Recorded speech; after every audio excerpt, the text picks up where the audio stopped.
Kung gusto ninyong ipahayag ang nararamdaman nyo o may gusto kayong itanong, pakitaas nyo lang ang kamay nyo. Okay, ayun! Yung lalaki nakasuot, sige, magsalita ka!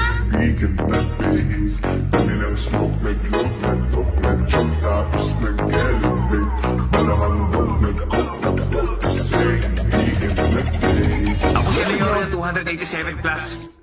Meron lang ako isang katanungan sa inyo, kay Jake. Heto na siya, ang ama ni Gon. Bakit hindi mo man lang magawang bisitahin si Gon?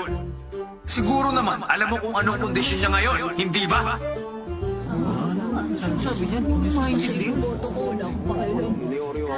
Okay, pakinggan naman natin ngayon kung anong sagot ni Jing.